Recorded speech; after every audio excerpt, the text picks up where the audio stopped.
प्रीति सिंह एक सज्जन बोले आप लोगों प्रताप का भानु में स्वागत है। इतनी योग्यता थी फिर भी उसे रावण बनाया। रावण तो हमने कहा इसमें परेशानी, बोले परेशानी की तो बात ही है, इतना योग्य व्यक्ति और रावण बना। हमने कहा आज भी श्री रामलीला होती है तो रावण योग्य कोई बनाया जाता कि चाहे जिसको बना दिया जाता है? आज भी रामलीला हो तो रावण किसी योग्य कोई तो बनाया जाएगा, और दिखने में ही रावण दिखे और योग्यता ना हो। मैंने सुनी थी कि किसी गांव में श्री रामलीला थी, रावण का अभिनय करने वाला पात्र बीमार हो गया, उसे शहर में ले गए। बने कौन का कोई एक बैठ जाए मुकुट लगा कि आज का काम चलाना है। सो एक मिठाई बेचने वाला हलवाई था, बुद्धू, मोटा ताजा। गांव वालों ने कहा बड़ा योग्य है पर अपनी अभिनय की कला को छिपा के रखता, आप तो पीछे पड़ जाना। वो बेचारा बुद्धू नाम इसलिए रखा था, बहुत सरल आदमी। रामलीला कमेटी वाले गए कि हमारी लाज रख लो।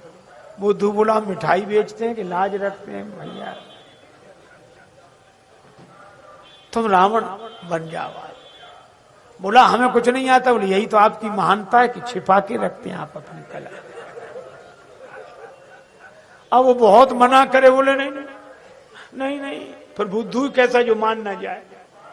बोले तो अच्छा कहना क्या है? बोले कुछ नहीं कहना, आप तो योग्य हो, आप इतना ही कहना कि मैं दशानन हूं, मैं लंकापति हूं, बस।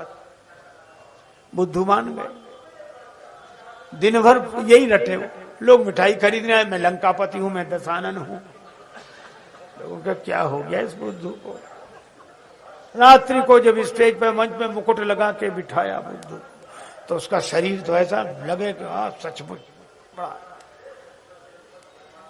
पर लीला मंडली में जो अंगद जी बने थे, विनोदी स्वभाव के, उनको पता था तो उन्होंने और कोई पाठ तो दिया नहीं। अंगद जी जैसे ही सामने आए तो और तो कुछ कहा नहीं, यही कहा कि बता तेरा क्या नाम? मूर्ख बता दे बेगी का है तिहारो नाम, पूछो चाहत अंगद श्री राम को सहाई हो। सो घबरा गया और एक ही सांस में बोल गया मैं लंकापति हूं, मैं दशानन हूं। जाको भय माने राजेश देश देशन के, सोई दस शीस नहीं करत बड़ाई हो। तो बोलो बाली सुत सत्य सत्य भाखो बैन, नाही सिर तिहारो तलवार ते उड़ाई हो। और जो तलवार दिखाई तो रावण घबरा गया जो बना था, तो कहा कि नाही सिर तिहारो तलवार ते उड़ाई हो।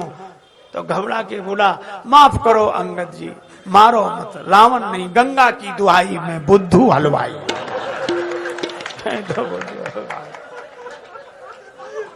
तो ऐसे वैसे को रावण बनाएंगे, यही होगा। आज आप विचार करो, जब आज की रामलीला में जब मनुष्य राम जी का रूप धारण करे, जब मनुष्य राम जी का रूप धारण करे तो भी योग्य रावण चाहिए, और जब स्वयं भगवान ही श्री राम जी ही मनुष्य रूप धारण करें तो कितनी योग्यता चाहिए। इसीलिए मैं कहता हूं कि राम जी का सखा दास सेवक बनने के लिए तो जो योग्यता लगती हो सो लगती हो, पर राम जी का शत्रु बनने के लिए भी कम से कम प्रताप भानु जितने पुण्य चाहिए, प्रताप भानु जितनी योग्यता चाहिए। ये भगवान की इच्छा है, जय विजय उन्हीं के पार्षद हैं। यही तो रावण कुंभकर्ण है, तो भगवान इन्हें अपने में लीन करते हैं। तो ये काल की बात, और इसीलिए प्रताप भानु प्रथम और समय पाए पुनि सुन सोई राजा, और वो आपन अति असमय अनुमानी, फिर समय फिरा तेई खल, समय प्रताप भानु कर जानी, आपन अति असमय अनुमानी। तो कुंभकर्ण ने जो कहा भयउ काल बस वीर।